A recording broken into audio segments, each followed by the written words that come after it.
അടുത്ത ഒരു major issue ആയിട്ട് എനിക്ക് തോന്നിയ ഒരു സംഭവം ഞാൻ പറയാം. ഈ ഒരു ബൈക്ക് അതിന് ഏകദേശം 184 കിലോ ഉണ്ട്.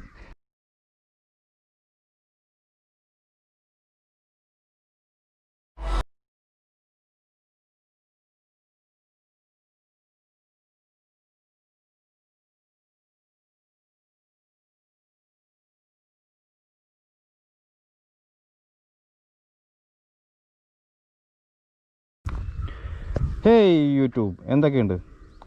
ഞങ്ങളുടെ 3ാമത്തെ വ്ളോഗ് ചെയ്യുന്നതിൻ്റെ ഭാഗമായിട്ടാണ് ഈ ഒരു ലൊക്കേഷൻ സെറ്റ് ചെയ്തിരിക്കുന്നത്. ഇത് ട്രിവാൻഡ്രത്തെ കടലുകാണിപ്പാറ എന്നൊരു ഹിൽ സ്റ്റേഷനാണ്. അപ്പോൾ ഞങ്ങളിവിടെ ഇങ്ങനെ നിൽക്കുവാണ്. പക്ഷേ ഞങ്ങളിന്ന് ട്രാവലിങ്ങും അങ്ങനെയൊന്നുമല്ല ചെയ്യുന്നത്, മറ്റൊരു ഐറ്റമാണ്. അപ്പോൾ എന്താണ് നമ്മൾ റിവ്യൂ ചെയ്യുന്നതെന്ന് അറിയാൻ ആഗ്രഹം ഉണ്ടാവില്ലേ? ഇത് ഞങ്ങൾ റിവ്യൂ ചെയ്യുന്ന ഐറ്റം ഇപ്പോൾ അതേ അവിടെ നിന്നും വരുന്നതായിരിക്കും. ജസ്റ്റ് നോക്കുക.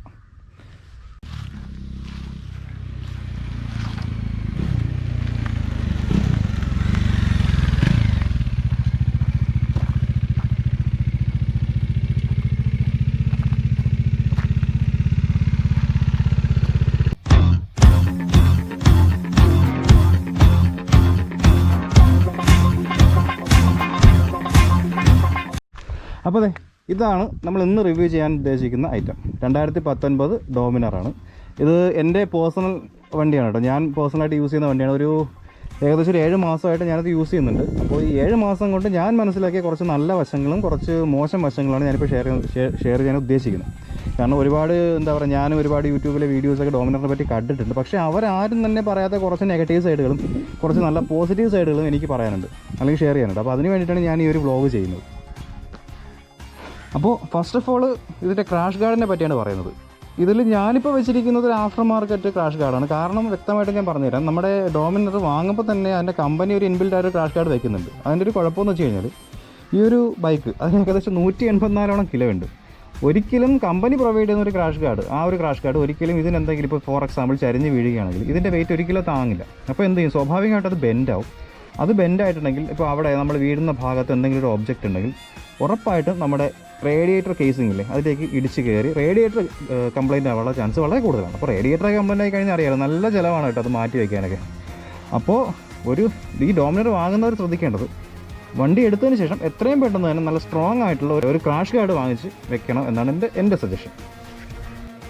പിന്നെ ഈ ഡോമിനർ ആദ്യമായിട്ട് ഈ ഒരു അപ്ഗ്രേഡഡ് ഡോമിനർ വാങ്ങിച്ച സമയത്ത് നമുക്കൊരു മെയിൻ ഇഷ്യൂസ് എല്ലാ കസ്റ്റമേഴ്സ് ഉണ്ടായിരുന്നു. അതായത് ക്രാഷ് ഗാർഡിൻ്റെ ഇവിടെയുള്ള അലൻ കീസ് ഓട്ടോമാറ്റിക്കലി പൊട്ടും. നമ്മൾ വീഴാണ്ട് തന്നെ വൈബ്രേഷൻ അടിച്ച് പൊട്ടുന്നൊരു സംഭവം ഉണ്ടായിരുന്നു. പക്ഷേ അത് ഇപ്പോഴത്തെ പുതിയ വേർഷൻ ഡോമിനറിൽ, അതായത് ഇപ്പോൾ ഇറങ്ങുന്ന വേർഷനിൽ റെക്ടിഫൈ ചെയ്തിട്ടുണ്ടെന്നാണ് പറയപ്പെടുന്നത്.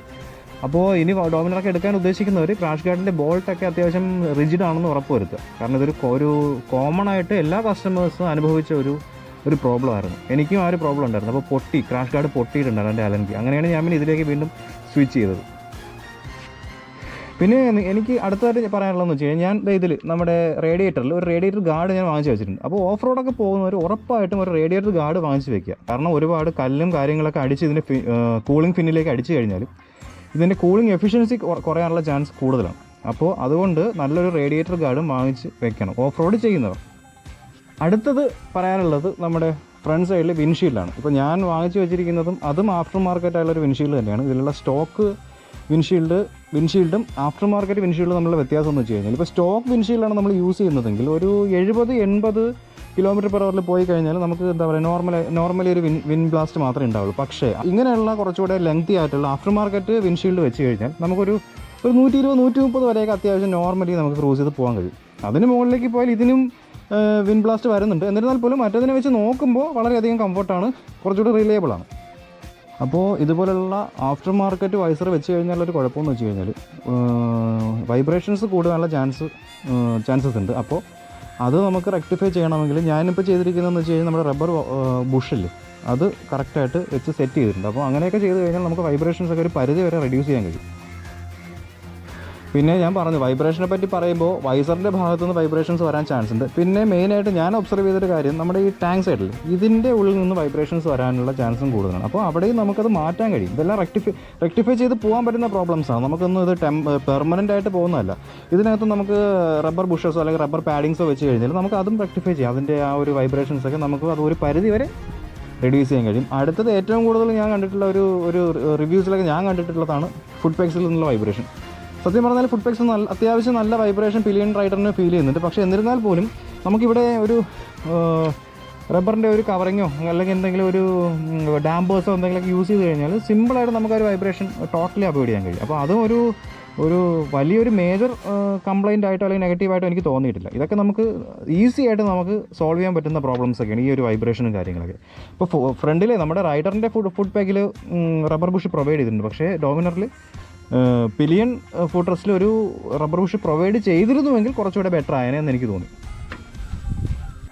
ഈ വൈബ്രേഷൻ എല്ലാ RPM-ലൊന്നുമില്ല. എനിക്ക് ഫീൽ ചെയ്തത് 3-നും 4-നും ഇടയ്ക്കുള്ള RPM-ലാണ് എനിക്ക് കൂടുതൽ വൈബ്രേഷൻസ് ഫീൽ ചെയ്തത്. ബാക്കിയുള്ള RPMസിലൊക്കെ അത്യാവശ്യം നമുക്ക് കുഴപ്പമില്ല, അഡ്ജസ്റ്റ് ചെയ്ത് പോകാൻ പറ്റും. പിന്നെ എഞ്ചിൻ്റെ ഒരു വൈബ്രേഷൻ ഹാൻഡിലേക്ക് വരുന്നുണ്ട്. എന്നിരുന്നാൽ പോലും പ്രോപ്പറായിട്ട് റൈഡിങ് ഗ്ലൗ ഒക്കെ യൂസ് ചെയ്ത് ഓടിക്കുന്ന ഒരാൾക്ക് വൈബ്രേഷൻസും ഫീൽ ചെയ്യാൻ കഴിയില്ല. ഇപ്പോൾ റൈഡിങ്ങിന് ഗ്ലൗവും ഷൂ ഒക്കെ യൂസ് ചെയ്യുന്ന ആൾക്ക് വളരെയധികം കംഫർട്ടായിട്ട് ഓടിക്കാൻ പറ്റുമെന്നാണ് എൻ്റെ ഒരു വിശ്വാസം. എനിക്ക് നല്ല കംഫർട്ടാണ് റൈഡിങ് ഗ്ലൗവും ഷൂ ഒക്കെ ഇട്ട് ഓടിക്കുമ്പോൾ എനിക്ക് വളരെയധികം കംഫർട്ടാണ് ഡോമിനർ ഇപ്പോൾ ഓടിക്കാനായിട്ട്.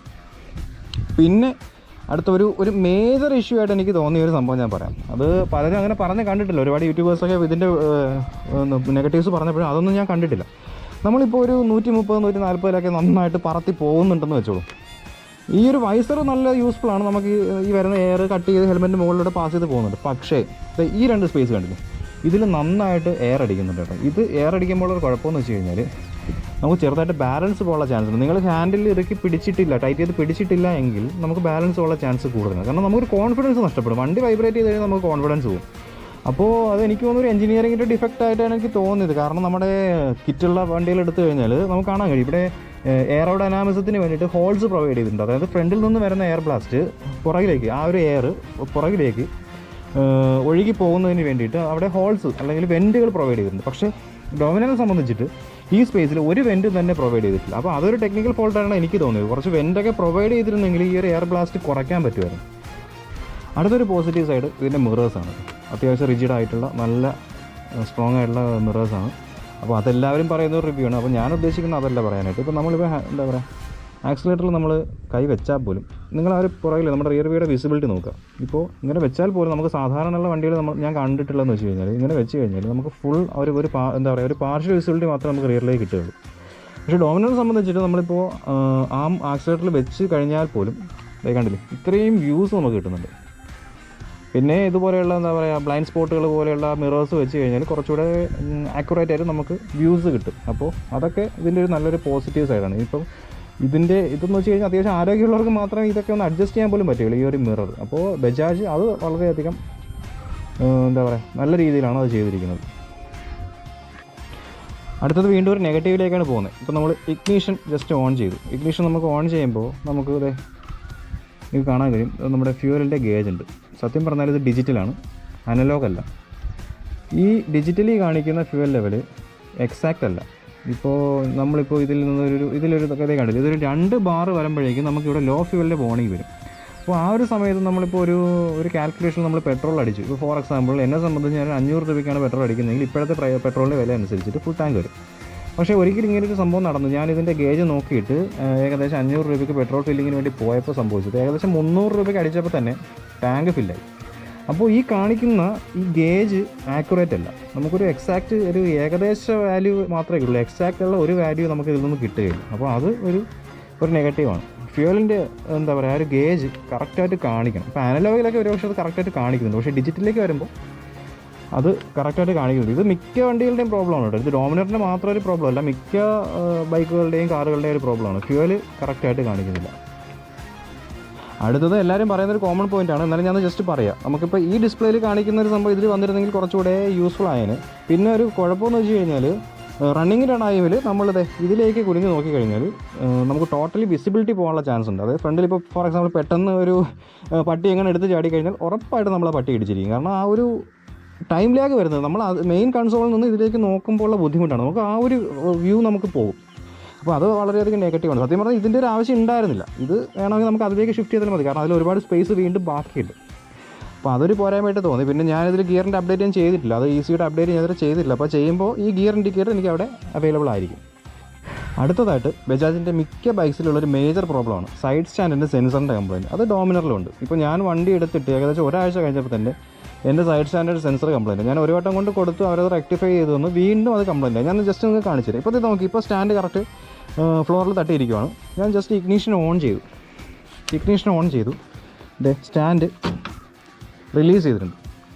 എൻജിൻ ഗില്ല് ഇപ്പോൾ നിങ്ങൾ കാണാൻ കഴിയും. എൻജിൻ ഗില്ല് ഓൺ ചെയ്യാമെന്ന് നോട്ടിഫിക്കേഷൻ തരുന്നുണ്ട്. ജസ്റ്റ് എൻജിൻ ഗില്ല് ഓൺ ചെയ്തു, നോക്കിയാൽ കണ്ടില്ല. അപ്പോഴും കാണിക്കുന്ന വീണ്ടും ഒരു വാർണിംഗ് കാണിക്കുന്നുണ്ട്, സൈഡ് സ്റ്റാൻഡ് ഡൗൺ എന്ന് കാണിക്കുന്നുണ്ട്.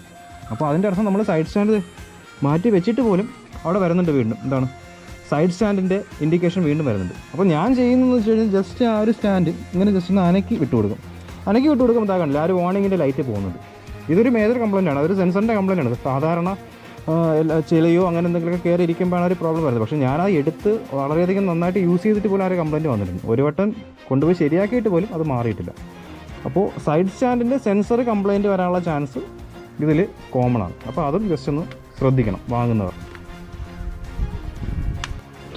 അടുത്തതായിട്ട് നമ്മൾ പോകുന്നത് നമ്മുടെ ബജാജിൻ്റെ ഡോമിനറിൻ്റെ മാസ്റ്റർ പീസായിട്ടുള്ള ഐറ്റത്തിലേക്കാണ്, ഹെഡ് ലാമ്പ്.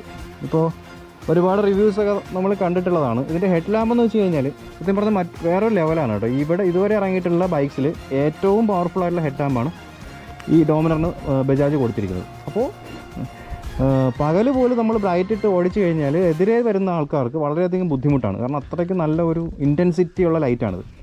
അത് ഇതിൻ്റെ പോസിറ്റീവ് സൈഡ്. ഇനി ഇതിന് നല്ലൊരു നെഗറ്റീവ് സൈഡ് ഉണ്ട്. ഇനിയിപ്പോൾ എത്ര ഇലുമിനേഷനാണ് പ്രൊവൈഡ് ചെയ്യുന്നതെങ്കിൽ പോലും നല്ല ഷാർപ്പായിട്ടുള്ള വളവുകളിലൊക്കെ നിങ്ങൾ ഒരു എന്താ പറയുക റൈഡ് ചെയ്ത് പോകുന്ന സമയത്ത് ഇതിനുള്ള കുഴപ്പം സൈഡിലേക്ക്, അതായത് വളഞ്ഞ് പോകുന്ന സമയത്ത് നിങ്ങൾക്ക് ആ ഒരു വളവിലെ വിസിബിലിറ്റി വളരെ കുറവാണ്. ഞാൻ ചെയ്യുന്നതെന്ന് വെച്ച് കഴിഞ്ഞാൽ ഒരു നല്ലൊരു ബെൻഡ് അല്ലെങ്കിൽ നല്ലൊരു വളവ് വരുമ്പോൾ ബ്രൈറ്റിൽ നിന്നും ഡിമ്മിലേക്ക് സ്വിച്ച് ചെയ്യും. എന്നാൽ മാത്രമേ ഒരു പ്യുവർ ആയിട്ടുള്ളൊരു വിസിബിലിറ്റി കിട്ടത്തുള്ളൂ. അപ്പോൾ അതൊരു വലിയൊരു ഫോൾട്ടായിട്ട് എനിക്ക് തോന്നിയിട്ടുണ്ട്. വിസിബിലിറ്റിയൊക്കെ ഓക്കെയാണ്, പക്ഷേ കോർണേഴ്സ് എടുക്കുമ്പോഴോ അല്ലെങ്കിൽ വളവെടുക്കുമ്പോഴോ വളരെയധികം ബുദ്ധിമുട്ടാണ് ഇതിൻ്റെ ഹെഡ് ലാമ്പ്. ഇപ്പോൾ ഒരുപാട് പേരെന്നോട് ചോദിച്ചിട്ടുണ്ട് ഇത് എങ്ങനെയാണ് പിലിയൻ റൈഡറിന് കംഫർട്ടാണോ എന്നൊക്കെ ചോദിച്ചിട്ടുണ്ട്. സത്യം പറഞ്ഞാൽ എനിക്ക് പറയാനുള്ളത്, ഒരു പിലിയൻ റൈഡർ ഇതിൽ ഇരുന്ന് കഴിഞ്ഞാൽ റൈഡറിന് കംഫർട്ട് കുറവാണ്.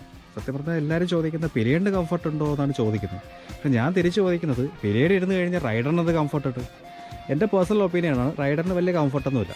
ഇതൊരു സത്യം പറഞ്ഞാൽ ഇതൊരു സിംഗിൾ റൈഡിന് പറ്റിയ ഒരു വണ്ടിയാണ് ഈ ഒരു ഡോമിനർ. അത് സംതിങ് ലൈക്ക് ഒരു ക്രൂസറാണ്, നമുക്കറിയാം, പവർ ക്രൂസറാണ്. അപ്പോൾ കഴിയുന്നത് സിംഗിളായിട്ട് തന്നെ യൂസ് ചെയ്യുക. പുറകിലെ പിലിയൺ ഇരുത്തുമ്പോൾ പിലിയണിന് ബുദ്ധിമുട്ടുണ്ടാവും, അതുപോലെ റൈഡറിന് ബുദ്ധിമുട്ടുണ്ടാവും. സിംഗിൾ റൈഡാണെങ്കിൽ ഒരു പ്രോബ്ലം ഇല്ല, നന്നായിട്ട് നമുക്ക് സുഖമായിട്ട് റൈഡ് ചെയ്ത് പോകാം. പിന്നെ എനിക്കിതിൽ ഇഷ്ടപ്പെട്ട 1-2 മെയിൻ കാര്യങ്ങളുണ്ട് കേട്ടോ. അതിൽ ഏറ്റവും എടുത്ത് പറയേണ്ടത് ഇതിൻ്റെ സൈലൻസർ തന്നെയാണ്. സൈലൻസർ വിത്ത് അതിൻ്റെ എക്സോസ്റ്റ് നോട്ട് നല്ല രസമാണ്. എന്താ പറയുക, ഒരു ആഫ്റ്റർ മാർക്കറ്റ് എക്സോസ്റ്റ് കയറ്റി വെച്ചിരിക്കുന്ന സെയിം സൗണ്ട് അല്ലെങ്കിൽ സെയിം ഫീലിംഗ് ആണ് തരുന്നത്. അപ്പോൾ അത് നല്ലൊരു കാതിന് കുളിർമയേകുന്ന, അല്ലെങ്കിൽ എന്താ പറയുക, നമ്മളെന്തോ നല്ലൊരു സൂപ്പർ ബൈക്കിൽ ഇരുന്ന് പോകുന്ന അതേ ഫീൽ തന്നെയാണ്. പിന്നെ രണ്ടാമതായിട്ട് എനിക്ക് തോന്നിയതേ കണ്ടില്ലേ, അലോയ് വീൽസ് നല്ല ഭംഗിയാണ് കേട്ടോ. റണ്ണിങ്ങിലൊക്കെ കാണാനായിട്ട് നല്ല ഭംഗിയാണ് കറങ്ങി വരുന്നത്. ആ ഒരു ബ്ലാക്ക് വിത്ത് സിൽവർ നല്ല ലുക്കാണ്. അപ്പോൾ അത് എനിക്ക് ഏറ്റവും ഇഷ്ടപ്പെട്ടൊരു ഫീച്ചറാണ്. പിന്നെ മൂന്നാമത് എനിക്ക് പറയേണ്ടത് ഇവൻ്റെ ലൈറ്റ് ഹെഡ് ലാമ്പ്. അതിനി എന്തൊക്കെ പറഞ്ഞാലും, ഇനിയിപ്പം എത്രയൊക്കെ നമ്മൾ നെഗറ്റീവ് പറഞ്ഞാലും ഇതിൻ്റെ പോസിറ്റീവ് സൈഡ് തന്നെ എപ്പോഴും മുൻപന്തിയിൽ നിൽക്കുകയുള്ളൂ. ഏറ്റവും നല്ല പ്യുവർ വിസിബിലിറ്റി കൊടുക്കുന്ന ഹെഡ് ലാമ്പ്. പക്ഷേ കോർണേഴ്സിലൊരു ചെറിയൊരു പ്രോബ്ലം എനിക്ക് ഫീൽ ചെയ്തിട്ടുണ്ട്. എന്നിരുന്നാൽ പോലും എന്തൊക്കെ പറഞ്ഞാലും പൊളി ലൈറ്റ് എന്ന് വേണം പറയാം. അപ്പോൾ ഞങ്ങളുടെ ഈ ഒരു വ്ളോഗ് ഇഷ്ടപ്പെട്ടെന്ന് വിചാരിക്കുന്നു. ഒരുപാട് കാര്യങ്ങൾ ഇനിയും പറയേണ്ടതായിട്ടുണ്ടായിരുന്നു, പക്ഷേ ടൈമിൻ്റെ പ്രോബ്ലം ഉള്ളത് കൊണ്ട് അവർക്ക് കട്ട് ഷോട്ട് ചെയ്തിട്ടാണ് ചെയ്തിരിക്കുന്നത്. പിന്നെ എനിക്ക് പറയാനുള്ളൊരു കാര്യം എന്ന് വെച്ച് കഴിഞ്ഞാൽ, കഴിയുന്നതും റൈഡ് ചെയ്യുമ്പോൾ ഹെൽമെറ്റ് എപ്പോഴും വെച്ച് യൂസ് ചെയ്ത് റൈഡ് ചെയ്യുക. പോലീസിൽ നിന്നോ അല്ലെങ്കിൽ പോലീസിൻ്റെ ചെക്കിങ്ങിൽ നിന്ന് രക്ഷപ്പെടേണ്ട ഒരു ഉപാധിയായിട്ട് മാത്രം കാണാതെ നമ്മുടെ സേഫ്റ്റിയും അല്ലെങ്കിൽ അതിനോടൊപ്പം തന്നെ വണ്ടിയുടെ സേഫ്റ്റിയും നോക്കിയിട്ട് ഹെൽമെറ്റൊക്കെ യൂസ് ചെയ്ത് എപ്പോഴും വണ്ടി ഓടിക്കാൻ ശ്രമിക്കുക എല്ലാവരും. അപ്പോൾ ഞങ്ങളുടെ ഒരു വ്ളോഗ് വൈൻഡപ്പ് ചെയ്യേണ്ട ടൈമായിട്ടുണ്ട്. നിങ്ങൾക്ക് എല്ലാവർക്കും ഇഷ്ടപ്പെട്ടെന്ന് വിചാരിക്കുന്നു. ഇഷ്ടപ്പെട്ടിട്ടുണ്ടെങ്കിൽ ഉറപ്പായിട്ടും ലൈക്കും കമൻറ്റും ചെയ്യുക. So we are signing off. Ride safe and bye by.